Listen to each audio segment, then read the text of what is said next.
Қыздар, сәлем, қайырлы күн, қалайсыңдар? Біздер кеше жақында 2 сиырдың жілігін алып, біздер еттіретін енді жеміз. Даже 3 жілікті бір 2 аяғы жетпей жеп қою қаупіміз бар. Потому что дейтін мен қазір 6-7 кило, 5-6 кило не жасап тастаймын, парш тартып тастаймын. Одан кейін біле беріңдер енді. Сом еттердің паршы қалып сағасын. Мантыға, самсаға етте қалмайды уже аржағында. Сүйек саяқ. Мынаның ішінде тұз бен бұрыш бар. Тұз бен бұрышты алып, араластырып, осылай ет тұздайын деп жатырмын бұйырса.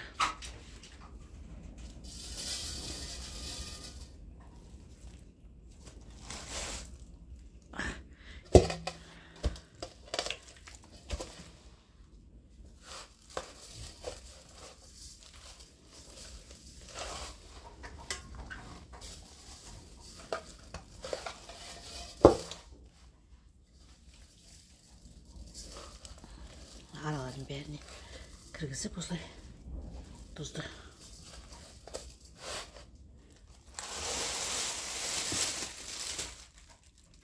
Опа.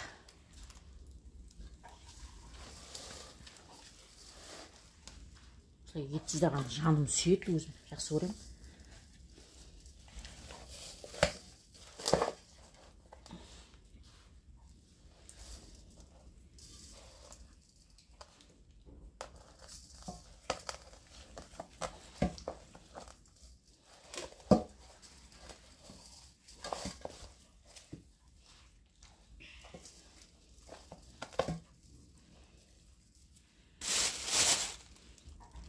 Arasında ne maylar da var.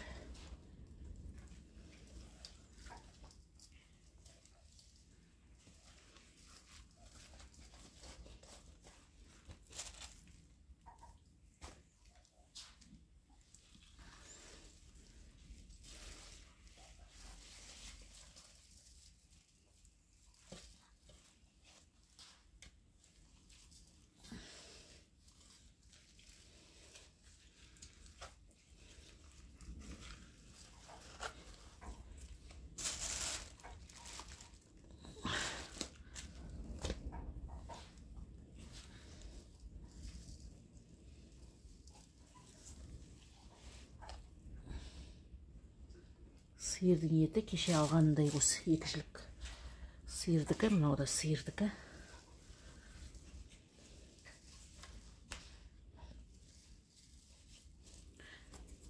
Өзің татқан етіңнен жеген манты, өзің татқан паршыңнан, жасаған жалпы самса болсын, қандай тағам болса да, оған ештеңе жетпейді. Дүкендікінен білмеймін, қоспалары бар ішінде, әйтеуір қайтқан неде таза деп сатқанның өзіне де бір қоспасы болады әйтеуір. Сондықтан осылай қолдан сойылған малдың етінен өзің тартып алған паршыңа ештеңе жетпейді. Міне осылай.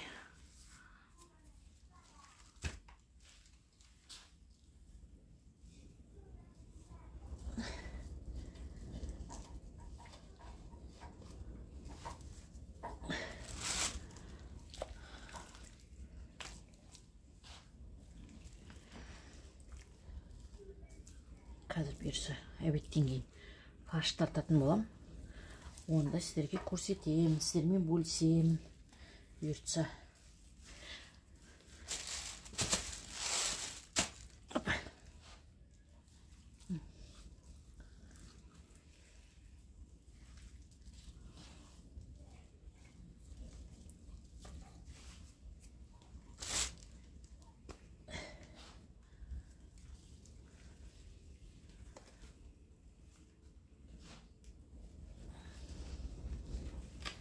Міне қыздар, етім дайын.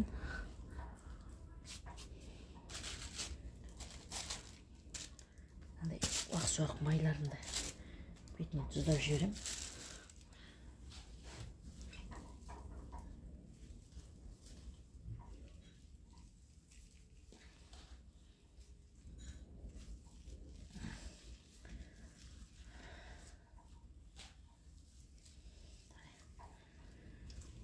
осыны тұздап болдым.